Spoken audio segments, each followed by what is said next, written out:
Welcome to Open Bar Fantasy Baseball Podcast, triple play version. Did I just blow your eardrums, fellas? I'm really excited. I've got poison ivy. I'm covered in poison ivy. I got sunburnt today. Pitchers' arms are falling off left and right. Ew. But the season is here. Chaos has ensued. We're going to talk about it on our triple play fantasy baseball version. We're here with Michael Govier of, it's Enrico Pallazzo Podcast. We're here with Brent Herzog of Exit Velocity Podcast. And Ben, thanks for showing up again. Love you, buddy. Somebody has to. Hey, Mike, let's start with you. I want to just dig in. What have you been seeing in our early action? It's been about a couple weeks now. Things have been nuts. What stands out? Well, what stands out is chaos. First off, it's great to be on the show. I have listened to you guys' show. I would be lying if I said I listen to every show. I don't want to lie, but I do listen to your shows when I can.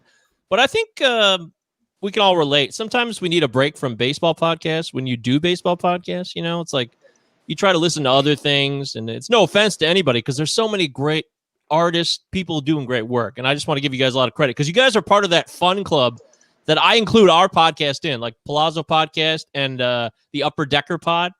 Like you guys are part of that crew, and you talk baseball, but you guys have a lot of fun and you get stupid, and I like that. I think that's fun. But as far as what I see on the field, I thought that pitchers had the advantage initially, but then hitters started dominating in certain spots, and the ball is clearly juiced. We're clearly in the 2019 ball. It might even be more juiced this year. In certain respects, I just don't understand it. I saw Xander Bogaerts hit a home run tonight in the first inning. Would not be a home run at almost anywhere else, but goddamn Yankee Stadium, of course. He hit it to right center field, and I just felt bad for James Paxton, but it would get worse from there. So I think the bottom line is that there's chaos. I'm afraid every day, so I really try to cherish every day because you never know if we're going to get another one. And I do believe relief pitchers are easily found. So if you're playing fantasy baseball, relief pitchers, don't trade for closers. Just pick up a reliever. Odds are he's going to get you a save in 1 to 3 days. If it's someone like Rowan Wick or, there's just so many guys. There's so many dudes. So relievers are chaos. There's so much chaos. That's all I can think of, guys. I'm sorry. It's just chaos everywhere. But you're embracing the chaos. I appreciate the attitude there from Govier. Brent, what do you see early in action? Like Michael said, just pure chaos. I mean, Rob Manfred one day is going, hey, we're going to shut it down Monday if guys don't get clean up. If teams don't clean up, then the next day he's like, we're not quitting. So it's kind of interesting to see. But one thing in fantasy I've noticed is aces are very important. Aces are super important, like your Garrett Coles. Guys like German Marquez, aces for their team are looking good. And like Michael said, too, with relief pitchers, you can pick – Drew Pomeranz is looking like one of the best relief pitchers in the game right now. So, it's kind of all over the place. He's definitely sniped some saves there in San Diego. Starting pitching has been crazy. There's some great – we're going to talk about Shane Bieber late, right? Just absolutely dominating. Relief pitching, who knows? Mm-hmm. Who knows? Just pick them all up. You might get 5 saves by the end of this, hopefully, right? Would you throw the importance of your ace closers at the top of that list as well? I mean, the Kenley Jansen's, Kirby Yates got blown up twice. Well, but other than Chapman getting COVID, how important are these guys? The guys that are getting paid to close that are almost a sure thing anymore. But they're not. Robert Ozuna injured. Liam Hendricks got blown up his first time out. Kirby Yates twice blown out. He came back. It's been unreal. I wouldn't throw Hendricks into the same category as a Kenley Jansen or somebody like that. That's fair. I'd say they're even fewer and far between than the aces, than your rotation aces. That's a good point. I did trade for Jansen today, actually, in a league. Really? Even though I said don't trade for closers, you're right. There is a caveat. Because a guy like Kenley Jansen could get COVID tomorrow, so I might be screwed on that. But if he's playing, he is probably a reliable saves option. Yeah, and I always kind of say follow the money on that. But anyway, yeah, it's been and thanks to Michael and Brent for coming on here, man. This is great to have you on. I'm just going to do the traditional bars open real quick here. Cheers. It's a pleasure to have some of the greatest minds and I'm serious in the community that we found out, because pretty much everybody's smarter than me. Tony is maybe just but it's great to have you guys on, so I appreciate it. We both do. Yeah, thanks for having us. Thank you, Ben. Thank you. Very, very kind. It has been great to have you both here because you guys have been killing the podcast game, and I'd like you guys to talk about it right now. We'll start with Herzog. Brent, you are the owner and proprietor of Exit Velocity Podcast. I apologize for not having a koozie on. I got that last weekend. It was legit, man. Thanks for that. Go ahead and introduce yourself. Yeah, so I'm the host at the Exit Velocity Podcast. We do 2 episodes a week, and you can find us on pretty much any platform. I got Jordan Rarick, who's a co-host, as well as Zach Braff, who's part of Bases Loaded. And, yeah, we do 2 a week. We like to feature guests, but this time of the year, right during baseball, we kind of go more towards fantasy. But if we can get a guest on, we like to have them. A couple episodes ago, I had the Dayton head coach talk about college baseball, so that was interesting to see, just kind of getting a different take, college, what's going on in college. And, yeah, that's us. Great. Thanks again for having us. Mike, you've had some great guests as well. You're doing your show that you started. Hey, it's Enrico Pallazzo Podcast. Great name. Absolutely great name, right? Thanks. And you're also part of the Roto Fanatic Podcast. Go ahead and talk about both. Okay, so first off, Brent has great guests, and that's no BS. Like you had Buck Farmer. That was amazing. I thought that was the coolest thing ever. I mean, I'm a Tigers guy, and I was like, well, you guys get like real players to come on. You get broadcasters. You don't just get fantasy dudes to come on and be like, hey, tell us about your fantasy knowledge. So that's big ups to you guys. But as far as the Pallazzo show, we had some good run recently. We had Chris on for Baseball Pods. Everybody loves Chris. He's like the dean of fantasy baseball podcasts, and he's a really smart and cool dude. Justin Mason was on recently. Everybody loves Justin. He's wacky. His wife is really hilarious. They make a killer team together. I love those two. And I actually had her on another podcast I do with my girlfriend. We talked about mental health and stuff. That's like a totally different world. So it feels like I'm doing a podcast every day of the week. But as far as Roto Fanatic, that's like the biggest venture of my life so far, because I kind of stumbled into it. I initially was like just kind of part of the team, and then I became more involved. And now I run the thing together with Matt Williams, and it just keeps going. It just things every day. There's like a new issue. We have new articles. We have writers. We have podcasts. We do. It's fascinating. We love doing it. And if you love fantasy baseball, check out roadfanatic.com. We got a lot of good stuff. Jeff Zimmerman, he's a very smart guy. He's one of our writers. So much wiser than me. Trust me. And I'm not just saying that. Jeff Zimmerman spends many, many hours like fine tuning his process. He knows his stuff. So yeah, that's by the way, my partner Chris Deary on the Pallazzo Podcast, he's a great dude too. And me and him have known each other. We have the same birthday. We've known each other for 15 plus years. We're both turning 40 on August 22nd. So that'll be fun. Write that down. Somebody write that down. August 22nd. That's right. The 40 Club, man. Yeah, right. It's a. I'm coming for you. It's well, let's see. Everything hurts. I'm just gonna say it's awesome. It's awesome. It's awesome. Well, you don't hear that every day. I've definitely heard the everything hurts thing. I've already gotten that a couple times. So. Yeah, I lie a lot too, though. I've been told, so I don't know. I'm going to defy the odds, though. I will not hurt in my 40s. You heard it here first on the Open Bar Podcast. It's been a meteoric rise for you guys at Roto Fanatic, and really incredible, great work all around. So Congratulations to you guys there. Go ahead and tell us where you can follow you on Twitter on both ways there. Yeah, Pallazzo Podcast, 2 L's, 2 Z's. That's our podcast. We usually have a guest every week. And then, of course, I'm MJ Govier on Twitter. That's my personal thing where I can just talk about anything I want. And rotofanatic.com or roto_fanatic at roto_fanatic. Check it out. Click on it. Learn about stuff. Have a ball. Thank you. Brent, where can we follow you? Yeah, before that, though, I was going to say with like personalities, Michael definitely is one of the best personalities in baseball. That quality start show you have, that's a fun watch. But yeah, Thank you, Brent. You can follow me at exitvelo_BH, our podcast at Exit Velocity PC, and then we're on Twitter, Facebook, and Instagram. Great. Thanks a lot, guys.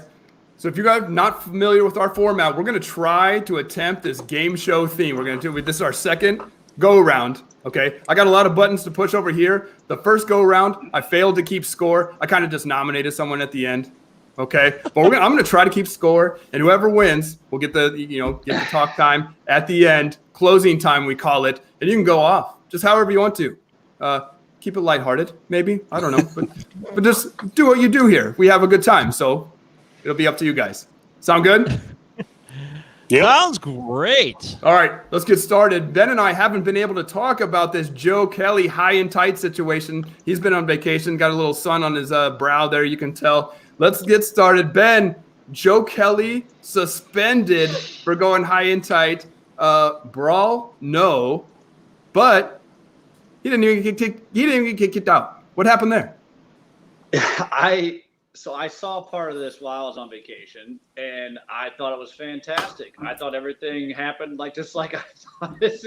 If anybody had a picture in their mind how this was going to happen once the season started with the Astros, this was it, and it was glorious. It was flipping awesome. I was laughing. I'm surprised there wasn't. I mean, I guess what the COVID regulations maybe helped the cooler heads prevail, but I mean, it was pretty egregious what he did, but this was to be expected. Now, the suspension was totally ridiculous. 8 games is nuts, and especially in the context of a 60-game season. I mean, it was laughable. So it'll get reduced. Joe Kelly was definitely the guy to, and I'm biased a little bit because he's a former Cardinal. I love the guy, but he was about the perfect guy to take this on. And it was done masterfully. He couldn't have done any better, I don't think. I thought it was great. Brent, Joe Kelly didn't try to hide it, did he? No. It's hard to prove intent, but Manfred laid the wood on him. What do you think about this? I think it was funny just because a couple months ago he had that Instagram video to where he threw the ball through his window at his house. Yeah. And I mean, he's just like you say, he's the guy to do it with the glasses on. He gives the little whiny lip. I mean, it was picture perfect, but I kind of wished an actual Dodger that played against the Astros would have been the guy to do it. That was my only wish. But 8 games, that's tough. 8 games is tough. But Manfred wanted to make a point, even though he didn't suspend any Astros or do anything about that. So Manfred is all over the place. Herzog wants vindication from a real Dodger. Mike, can we expect more of this high and tight? Is this over with yet, you think, for the league? Or is the league done? I would imagine no. Players love to defy the league. That's one of the pastimes of being a player.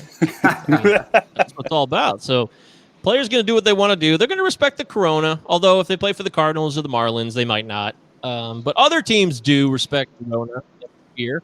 So Joe Kelly gave us the picture of a lifetime. He gave the gift of a lifetime. He basically made 2020 a decent year for just a day, if even only for a few moments, That's a bold statement from Govier right there, because 2020's been rough. Yeah. Right? Yeah, that's very bold. But thank you, Joe Kelly. Thank you. Should have Manfred actually suspended some of these Astros players? Everyone pointed to they got off Scott clear, right? Ben, you pointed to the 8-game suspension. It was just ridiculous. We know these guys cheated. Govier, what's up? I got to tell you, I don't think that should be suspended, because once you make a deal, even if it's a deal with the devil, you got to stick with it. That's fair. That's how it works, man. I mean, they got immunity, and then they opened up. And the thing never would have happened if it wasn't for Mike Fiers. He created the whole, firestorm. And in that respect, even though I don't like it, and I think those players definitely cheated, and they wore buzzers, and they did all kinds of weird crap we may not even know about. There'll be a tell-all book someday. We'll learn even more. I'm sure of it. But I can't suspend him. I can't do it. Pun intended on Fiers there, Govier? I'm not sure. Herzog, what do you think about this? Should the players have been suspended before even this happened? Yeah, I think at least like the guys that admitted to it. Like Govier said, they got immunity. Then they're all starting to spill the beans. Well, right there, you get guys to admit to it. Just cut them right there, whole season, suspend them the whole season. Like they have to be punished. We tricked you. Sign for immunity, and you're gone. Yeah. But I mean, like right now too, most of the Astros players are struggling. Like they're going 0 for 21. Altuve, Springer, they look silly out there. That's a really interesting point, Ben. I hadn't noticed the struggles from the Astros. Now that they don't know what's coming, is this real? Are they not as good as we expected? They are very good. I think a lot of them had pretty deep home road splits last year, correct? If I remember right. And they're good. They probably look, and then you have the pressure of all this going on around you, mixed in with the COVID stuff and the shortened season and everything else. Yeah, people are going to struggle. I mean, they should have been suspended. If you're going to kick out players under the guise of they knowingly altered the game, the outcome of a game, you have players, some of the great players in the history of the sport that are banned for life for doing that. A season they would have been lucky to get away with a season, I think, and they should have been suspended. They'll come around, and I'm sure there's more teams than just the Astros and the Red Sox. Those are probably two of the most egregious. I think it was Michael saying, we don't even know what else they're doing. If they're doing buzzers, I mean, come on. Mm-hmm. I'm all for it. It's like stealing the deal in euchre, right? If you can do it in the heat of the moment, go ahead. Steal the sign from second base, do all that. That's part of the game. That's always been part of the game. But this is taking it too far, and you knowingly altered the outcome of games. I mean, egregiously so. And that should have been a harsher penalty. I kind of agree with Ben on this point. I don't know how you completely eliminate an entire team. That would have been difficult, but getting off scot-free was way too easy on them for sure. Let's move on. Let's talk about the Rona. Everyone has to talk about a podcast that has a podcast is doing it about the Rona, right? Everyone has to talk about it. 18 guys down for the Marlins. They haven't played in a week. I think they only made it through like 3 games. Brent, what is your fantasy spin on this? Will this season survive? I want to say it will because I think Manfred is crazy enough to let it go. But my thing is, what are these players doing after they play the game at the ballpark?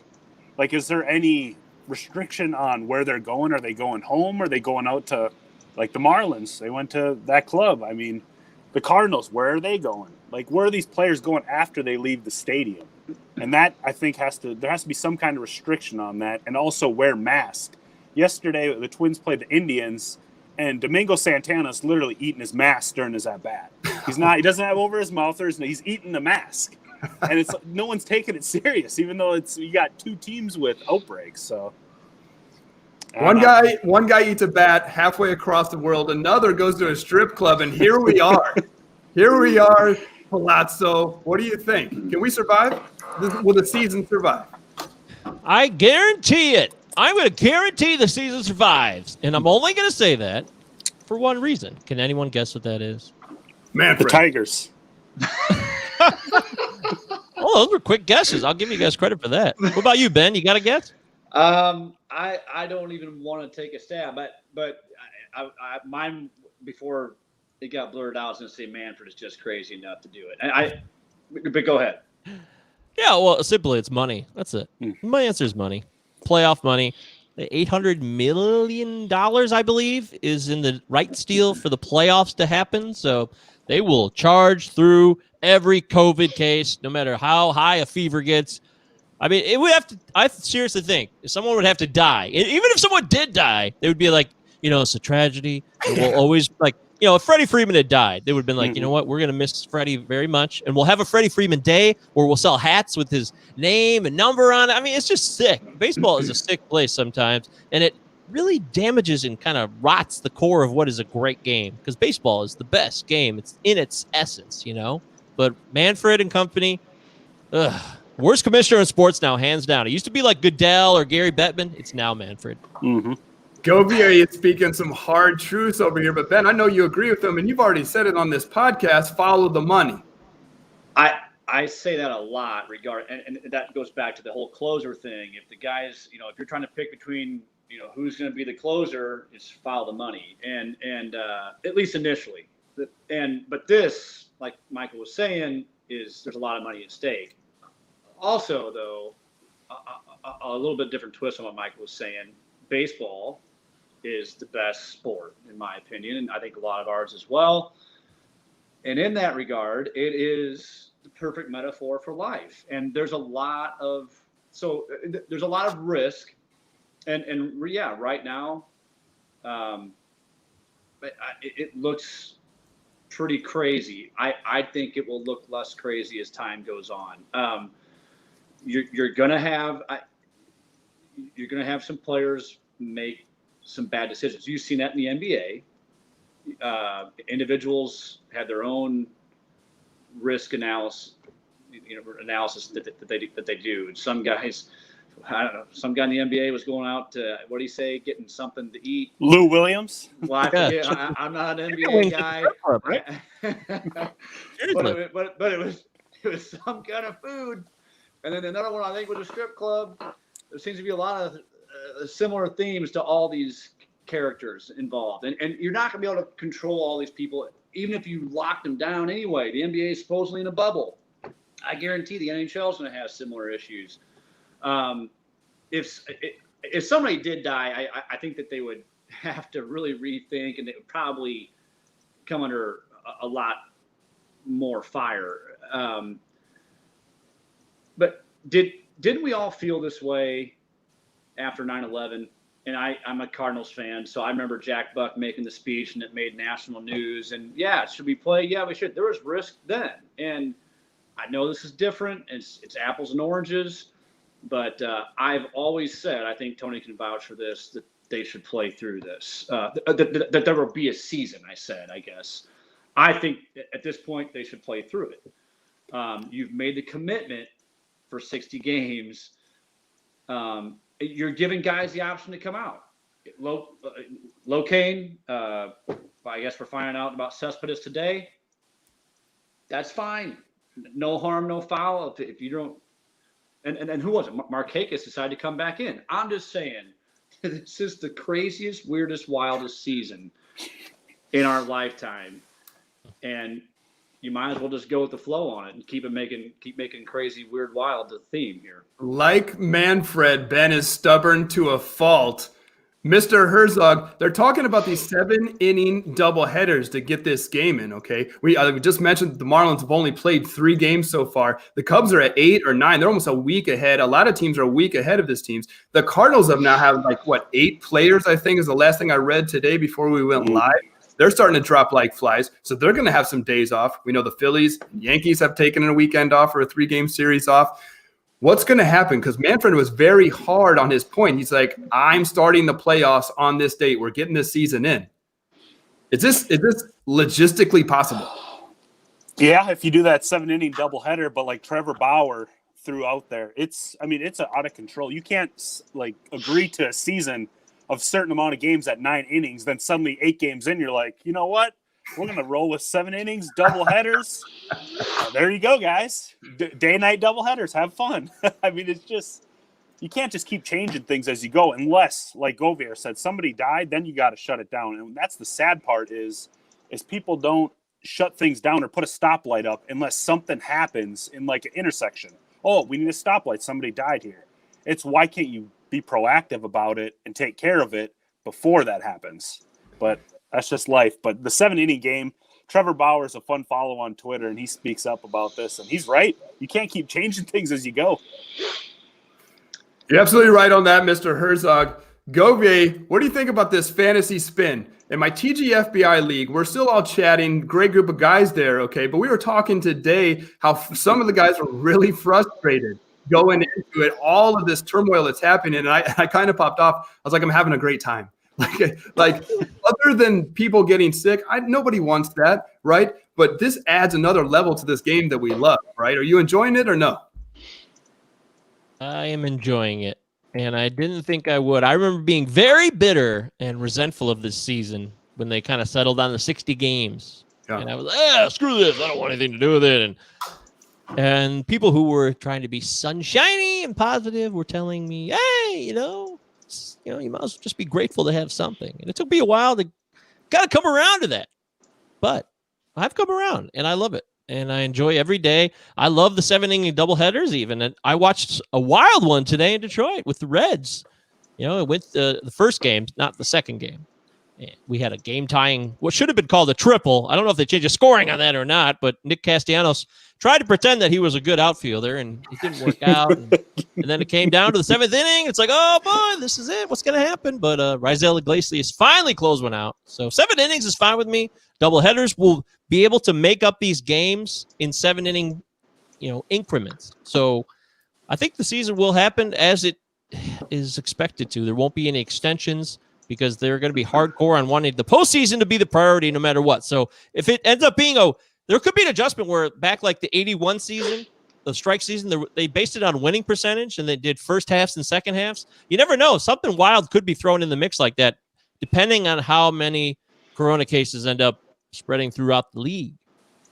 Yeah, and I got to believe that there was a if this, then that decision tree, something. They couldn't, they spent so much time on this, they couldn't not have something like that, So my opinion would have been to just make the end of the season flexible. If they had to extend it, I think it was Scott Boras was talking about playing until Christmas, essentially. Is that the bet?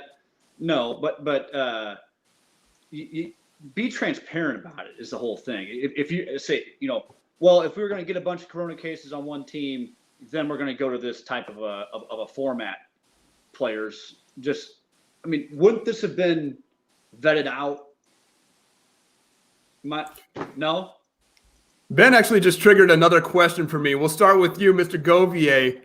We've seen these teams take a lot of time off during the regular season. They're going to cram these doubleheaders in. What if they do make the playoffs? What if they start testing positive in late October? What are we talking about then? Are those teams done? You just blew my mind. What the hell? I don't have the answers to these difficult questions. Why'd you guys invite me on this show? Do you want points or not, Govier? It was such a tough question. Herzog lost his phone. It knocked his phone off. You're right. It would be a joke to think that they'd have this under control by the playoffs. So yeah, you're right. I have no idea what they would do if Corona showed up during the playoffs. That would completely throw everything out of whack. And my only thought would be that they would go back to the plan that they had many months ago with the warm weather locations for playoffs, if needed, if it had to be pushed into November or December. They will get the playoffs done no matter what. So if you're asking me what I think would happen, that's my best guess. They push it to a location that they think is safe, and it's like a bubble scenario, and all the playoff teams are there, and nobody's going to leave. And if it does break out there, then I don't know, man. They will not cancel the playoffs no matter what. There will be a World Series this year. Cold and flu season hits hard here in October in Illinois, Brent. Okay, we know it's going to get ramped up here when it's coming. What do you think about that? Are we going to have some playoffs if a team gets just straight eliminated because of COVID?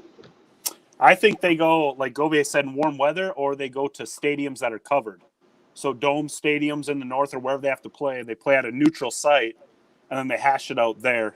I don't know if they can at this point put all these players together because so many of them have it. The NBA had all the guys together. None of them tested positive out of like 360 or something like that. But now you have these baseball teams that Twins guys could have it because they actually played the Cardinals, but they don't have their test results back yet. So that's right. The problem is these guys are playing everybody and they don't have the results back yet. But I think, warm weather or dome stadiums, and they'll be neutral sites. That's interesting. That makes a lot of sense. Ben, what do you feel about that? I would agree with that assessment. It would be under warm weather. It would be much easier to contain a bubble scenario with a playoff in a playoff scenario. But I also think, you know what, again, sticking with the wild and crazy, and like Michael was saying, follow the money. That's the playoff. The season is going to happen. I've always said there's too much at stake for everybody involved, advertisers, players, owners, on down the line, for this not to happen. And they'll have expanded rosters again. I mean, they're going to have options. You know, the traditional playoff caveats about, you know, they had they got to play in September before you can call on the playoff roster. Blah blah blah blah blah. All that's going to be thrown out the window under these types of circumstances. I happen to believe this will die down a little bit, but again, I'm the eternal optimist, I guess. I can't believe that I'm a negative person at heart. You guys just decided to send everybody to Florida. I'm not sure that I'm on board with that. I'm not sure I'm on board with that. You're sending them to a hotbed, and it's just going to get worse. Well, it's a 2-week cycle. Then you get by the time it gets to Florida, by this time this happens, they'll be going, oh, North Dakota's a hotbed. North Dakota, nobody go to North Dakota. I hope you're right. Okay. But what we do here is we do a fantasy baseball podcast. So let's try to talk about some of these players. Let's try to give back to the people that are listening. Okay. Let's talk about Kyle Tucker versus Garrett Hampson. These two question marks going into preseason are heading in different directions. Okay. I think people were frustrated coming out of the gate. Kyle Tucker wasn't getting the start. Mr. Govier, how do you feel about Garrett Hampson? And do you have any ownership? Certainly do, and Mr. Hampson's been frustrating for me because he's played and he's not, and he's more not played than played. This is also the Rockies, so I only blame myself. I blame no one else. No one to blame but me. Everyone knows, anybody who plays fantasy baseball, and especially people like all of you fine fellas in the industry know that the Rockies are one of the most maddening teams when it comes to roster daily lineups, playing guys that you would think would be the better choice. You know, it's kind of like the Kyle Tucker situation. You know, it's kind of like Kyle Tucker, you know, not playing, but that's like the Rockies every day. You know, it's like their whole franchise, their whole lineup situation. And Garrett Hampson is just the latest in a long line of guys that we would like to see more of, but we're not seeing it. And I know that he could have stole at least 20 bases in this 60-game season if he got full playing time, but there's no way that's going to happen now. And I'm kind of stuck on what to do with him right now. I'm in between. I'm trying to decide if I should just move on from him or wait it out. It would depend on what kind of league it was, depth of the roster, and things like that. Hampson's actually 3 for 10 right now, batting 300, 0 steals. That's what you leaned on. That's why we all wanted him. Brent, What do you think about this? Either Kyle Tucker, he's been red hot, not exactly batting 300, but providing those categories that we need. So I'm an oldies but goodies guy. I like my age veterans that are proven. I never touch the rookies or the young guys. But like the Rockies, they bring in Matt Kemp. Matt Kemp currently leads the team in RBIs, second in home run, leads the team in average and OPS. Hit another home run today. Wow. And a guy that's buried too with the Rockies is like Brendan Rodgers. He's just buried there. So he's going to have to get traded. And Kyle Tucker's moved all around the lineup. He batted 4th, I think, yesterday. Yep. He's batted 9th, 8th, 1st, 2nd. I mean, he's all over. But I don't touch young guys. I like the oldies but goodies. Brent don't like them.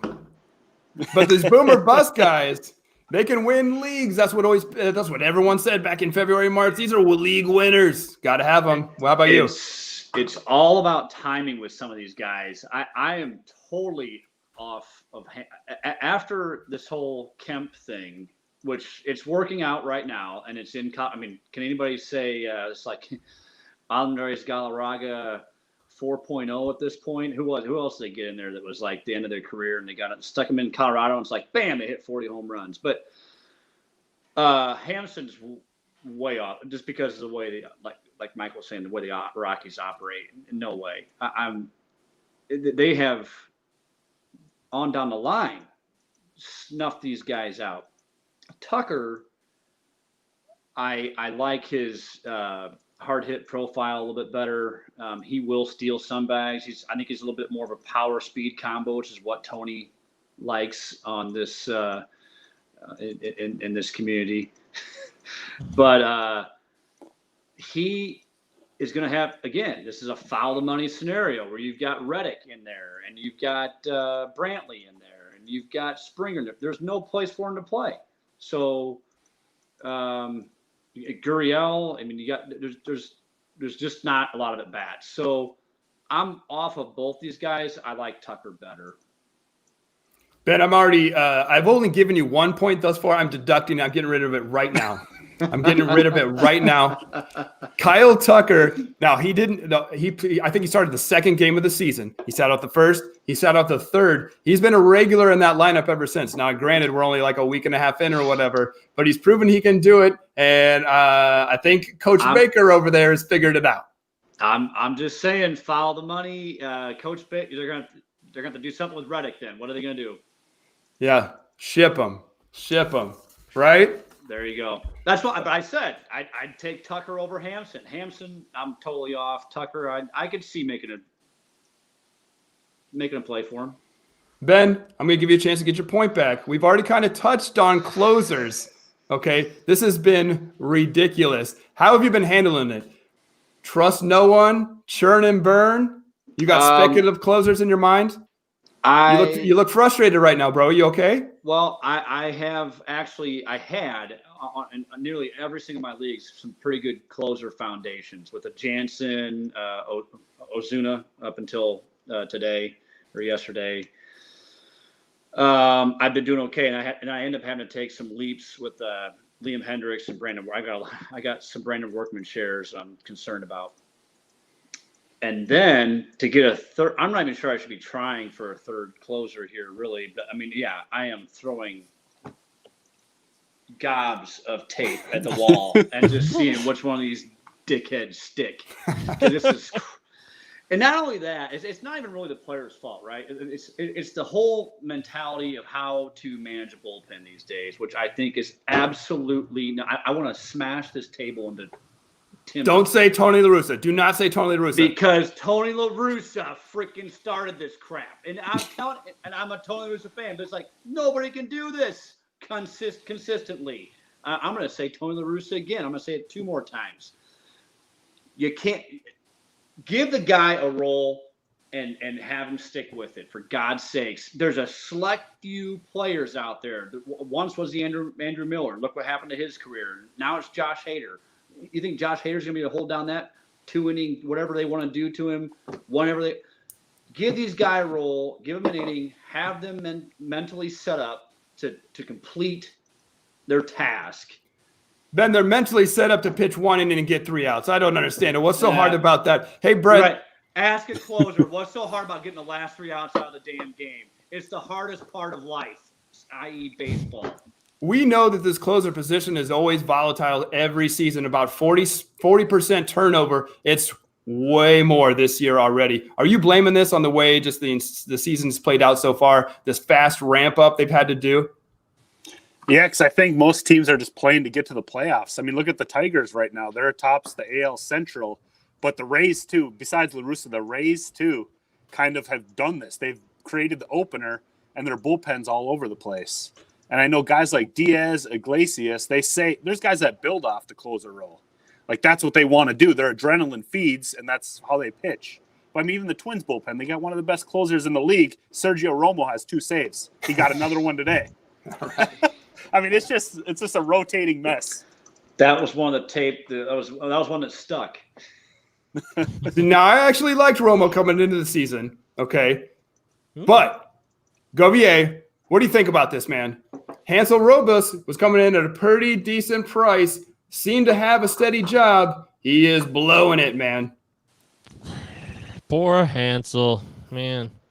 I definitely took advantage of the Hansel in distress headline in my quality start video earlier this week. It was too easy, you know. I had to do it, and I feel bad for the guy because there was promising returns last year. He comes mostly as an afterthought with the Mets, and then he's in LA making things happen. But now His velocity was down his first outing.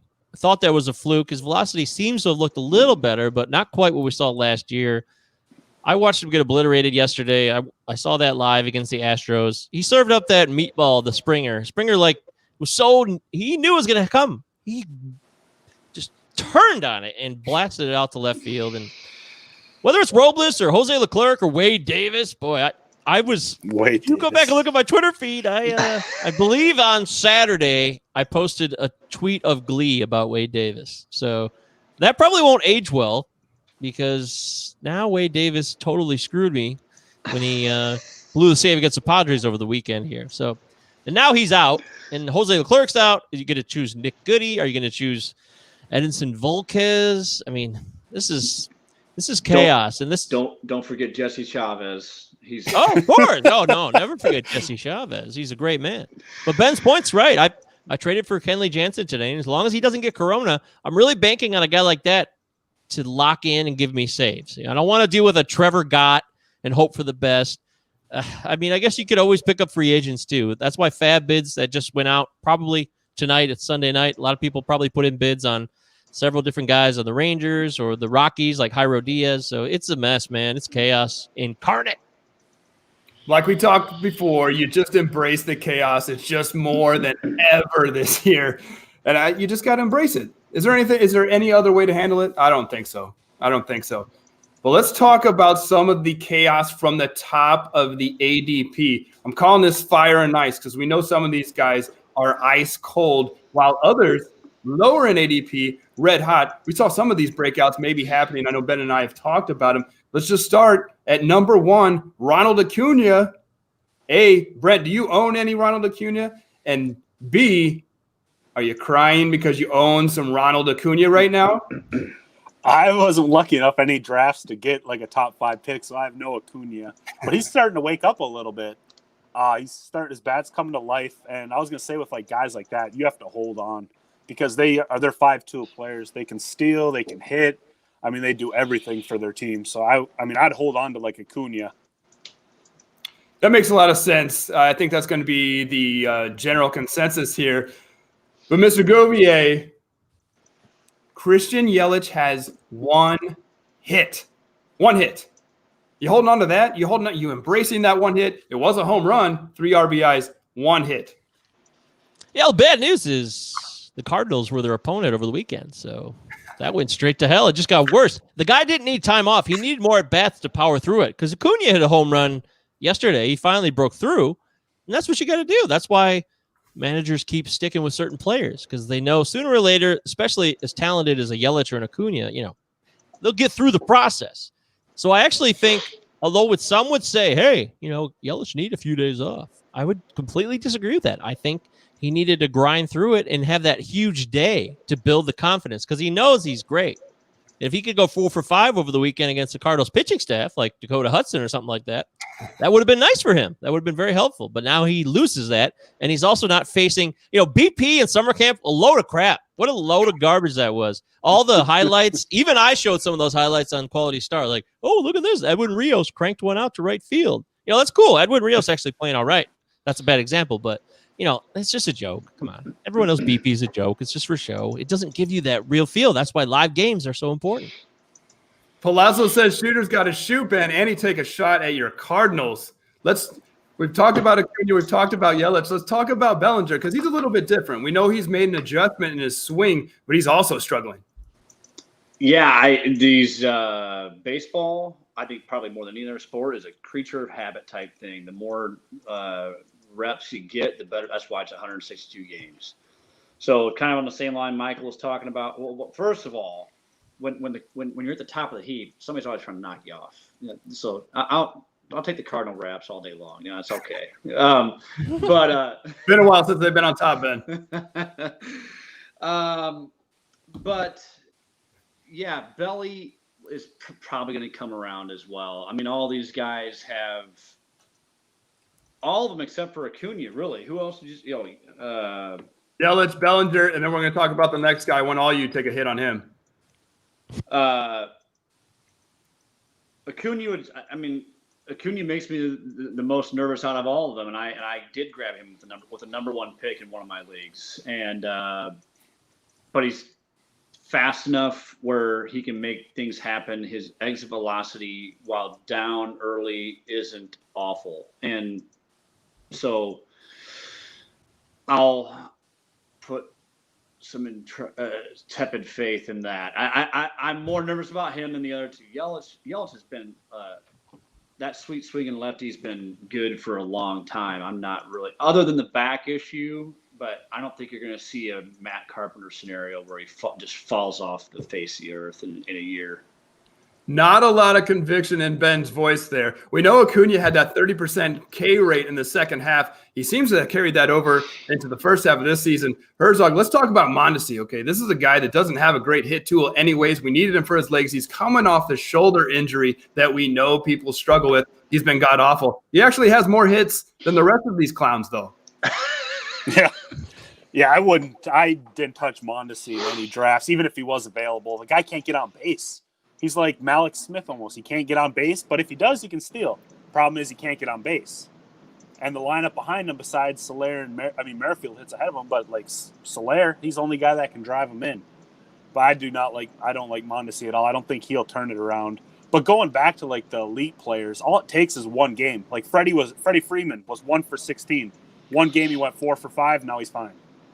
I mean, that's pretty much all it takes. But Mondesi, no, I'm not touching him. Mr. Govier, Ben and I didn't touch Mondesi either. We were we do not mess with that hit tool at all. We did not care for the shoulder injury. We did not like this at all. Are you a Mondesi guy? Yes, I am. Although I did not get a lot of shares. I think I have 1 or 2. But then again, I have like 10,000 goddamn leagues. It's a nightmare. So. I've really screwed myself. You know, TGFBI, I screwed myself, man. I look like an idiot in that league right now because I didn't even know how NFBC works. I mean, I'm in the industry, but I'm still a newbie. I'm a rookie. I don't know what's going on. I know how to play fantasy baseball, but I don't know how certain websites can make interface so complex. Can we simplify things and learn the rules? I agree with that. I don't it's tough. Holy Thank you. shit. I agree. I think most of us are newbies. Yeah. Thank you. Gosh, I feel better. I know that I posted that on Twitter this week, and Tony responded to me like, "Hey, dude, finally somebody said it." You know, I was like, good. I'm not alone. We've been talking about this since we got on. I'm like, what the hell is this? Now listen. You're absolutely right. I'm on board. I have struggled with that format. But how many times in the preseason when you get on the mic and you're telling your followers basic things, what to do, learn your league settings, and we didn't. Strike 1, strike 2, Brent Herzog, strike 3, Michael Govier. We are out. We are rookies. You're right, and we blew it. Complete guilt. I am guilty, and I am ready to take the fire. You know, bring it on. Throw it at me. Give me all the shade. But, you know, to answer your question, Alberto Mondesi is going to be fine. You just got to give him some time. Of course, like Brent said, he'll never get on base at like a 380 a clip or something. You know, he's not going to be an on-base guy. But you get him for the steals, and I do believe there's more pop in that bat than we've actually seen based on some of the StatCast numbers. And if he could make a slight adjustment or two, I think he would actually easily be like a 20-40 guy. Easily, but maybe that's asking for a lot. He'll never walk, though. His walk rate will always suck. I think he has too much Salvador Perez in him. The Royals, as a general, they're just free swingers. It is what it is. He's actually 9 for 38. Not so terrible. 4 runs, 1 steal. I think he's underwhelmed, to say the least, right? Let's talk about some of these guys now that have really shined. Ben, you own Dansby Swanson. We've been talking about Dansby Swanson since November and December on our podcast, and you're feeling the fruits of that labor right now, aren't you? I am for right now, but this has a little bit of feel of a Paul DeYoung type of start here from last year. Interesting. With better batting average. Well, DeYoung had a better. I think DeYoung's never going to hit is for the average that Dansby's going to hit for. I don't think. Dansby's StatCast numbers look good last year. They look great this year. He was the ultimate. good God, I think he's my starting shortstop. And I let shortstop go because it was, the proverbial deep position. And I ended up getting him as a starter in some of these leagues, which was crazy. But yeah, he's doing exactly what I thought he was going to do because I called that, And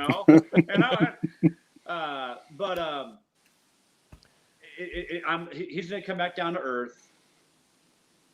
It's just interesting how the lineup sequences work on this stuff. He's hitting down the lower end of the order.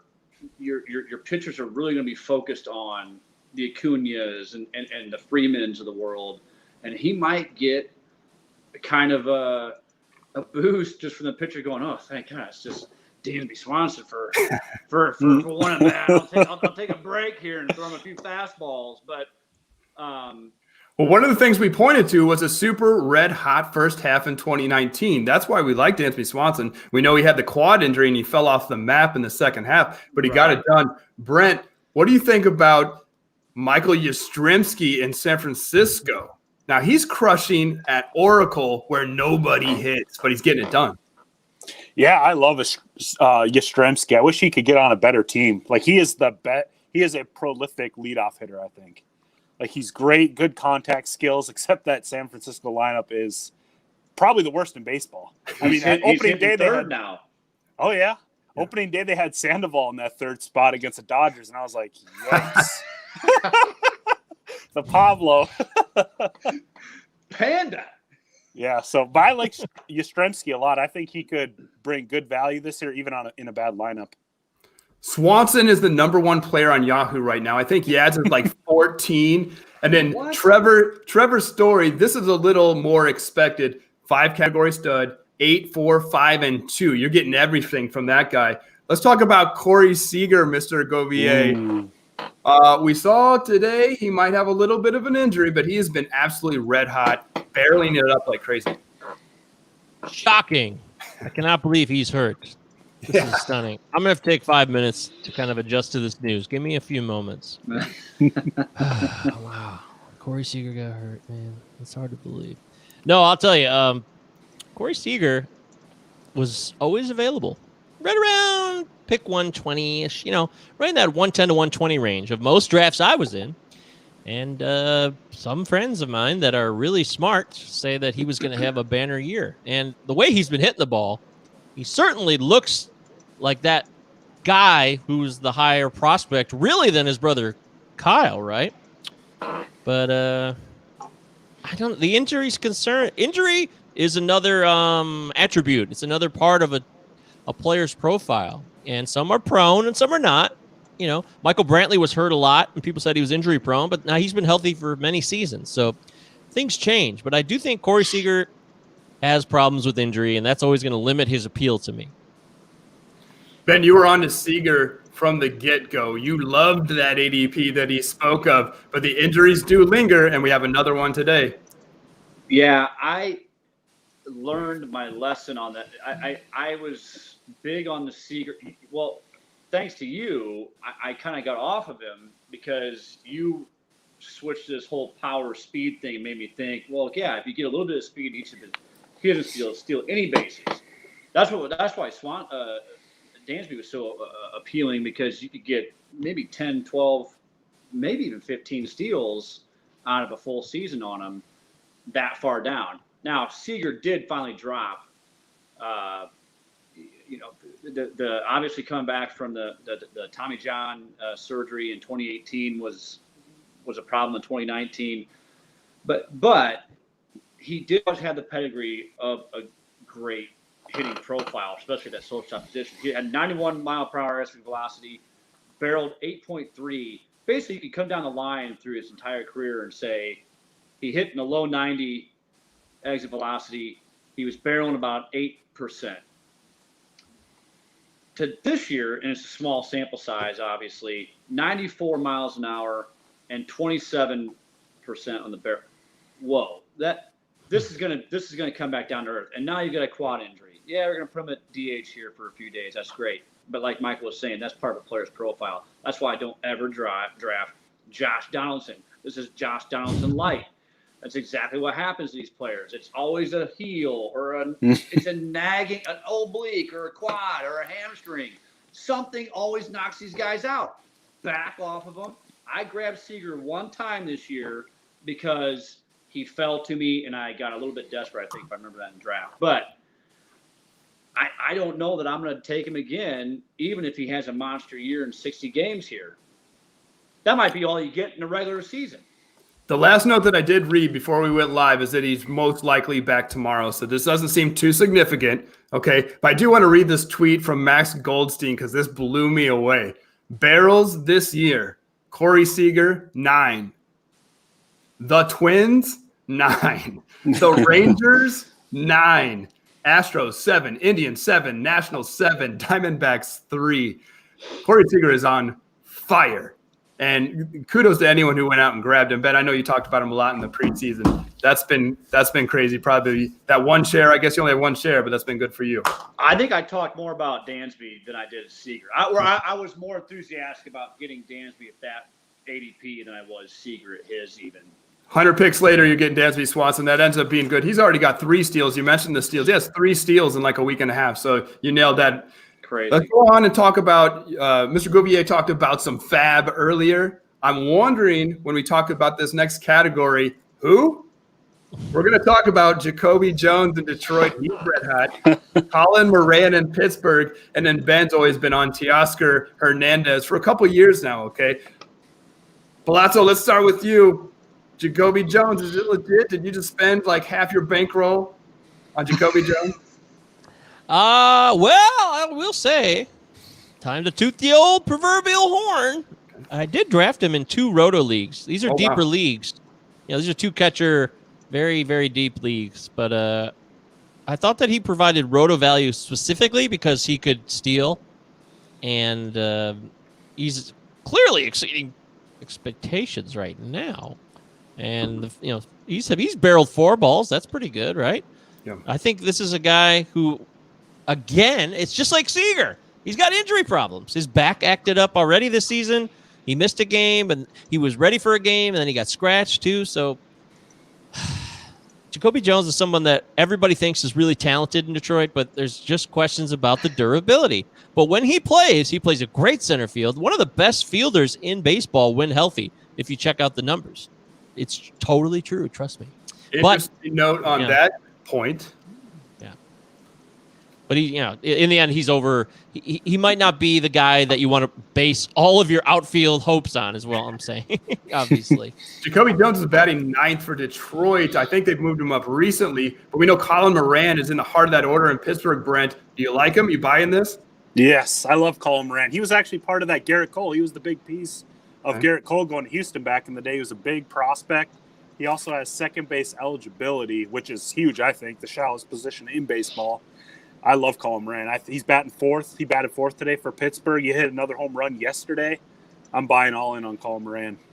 That's 5 total for Moran. Okay. Yeah. I was watching that game. I cried a little when that ball went out. Cubs still got the dub. It's fine. It's fine. Ben, you've been on Teoscar for a couple years now. It's starting to pay off. Do you have any shares there? Yeah, I do. I think half my leagues. All the deep ones. Anything that went 14, 15. Yeah, totally. Why are you buying? He's always mashed. I mean, he hit ball hard. He's kind of like Chris Davis.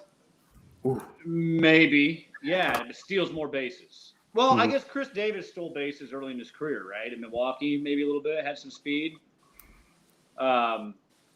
But K-Riss or C-Riss? What are we talking about here? K-Riss. Okay. Or at least I was. Brent. Okay. Yeah. Yep. Yeah. I would even put him in maybe he strikes out more than those. He strikes out 30% of the time. But I think he barreled up at what, 7%, 8% last year. I mean, he's going to have regression to this year.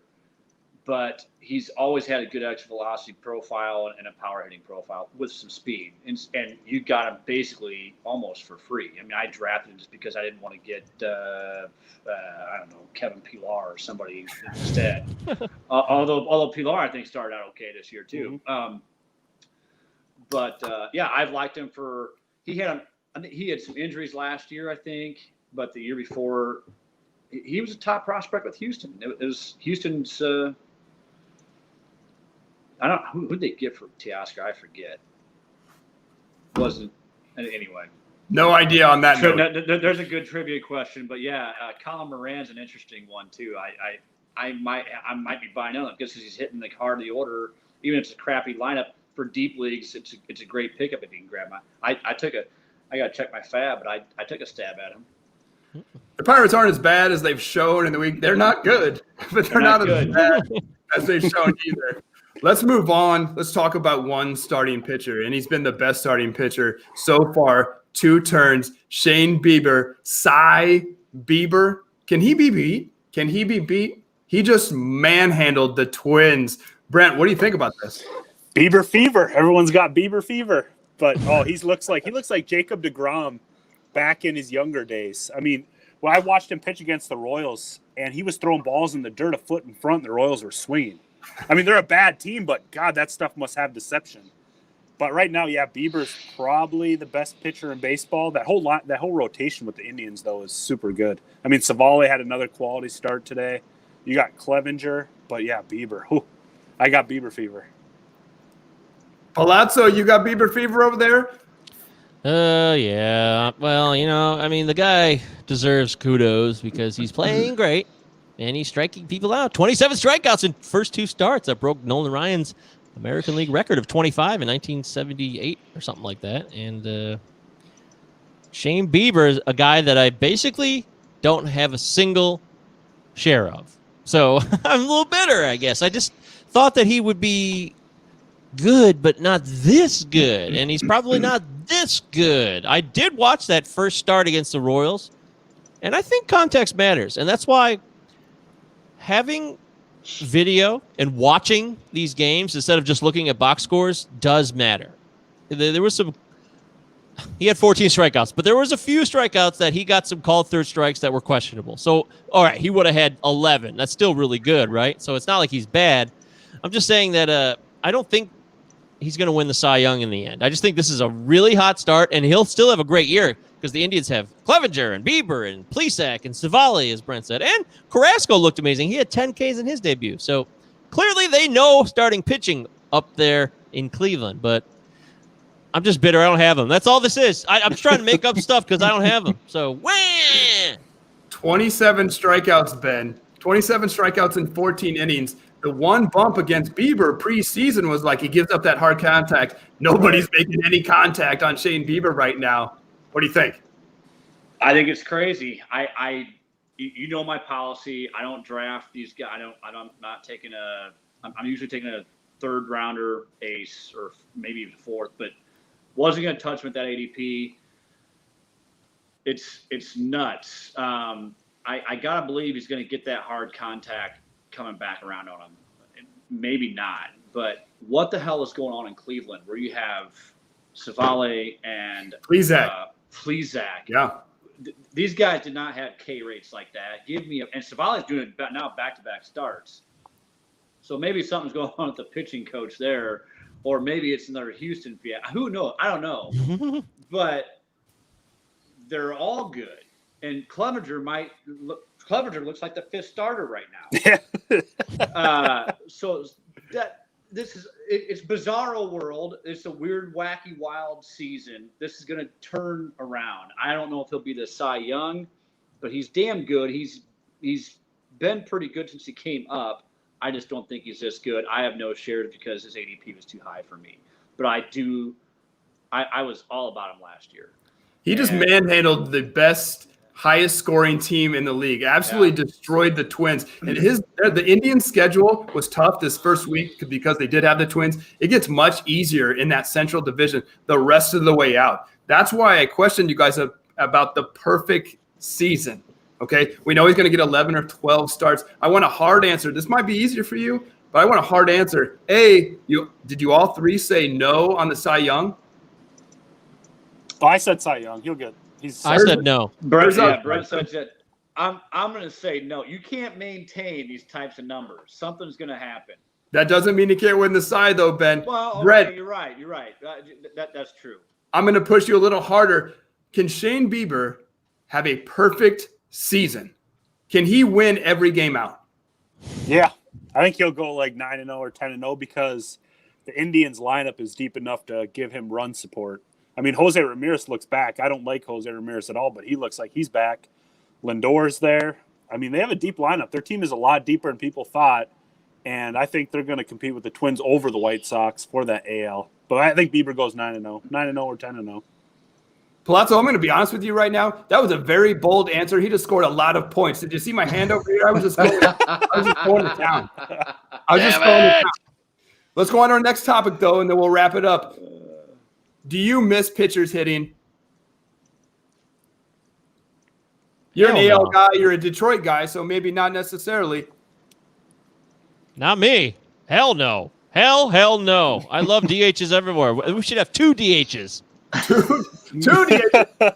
Yeah. Okay. All right. 10 guys in the lineup. Let's just change the whole game. Oh my gosh, it's like Sunday League football all of a sudden.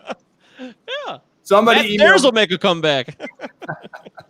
Ben, I know you're on the other side of this. Yeah. What do you got? I miss it. I want to see the bunts and the strategy and all the. You are a liar. You did not miss lying. it once. You didn't even notice it once. I noticed it. It's totally noticeable. And I'll say this. I'll have to get used to it because I'm gonna mute you right now. It's coming. Go ahead. The DH is coming. I'm really gonna miss it then. Yes, I definitely miss it. Brent, how do you feel about this? I don't. Only guy I miss hitting a home run is Bartolo Colon. That was the funnest thing I've ever seen. Besides that, I don't miss a thing.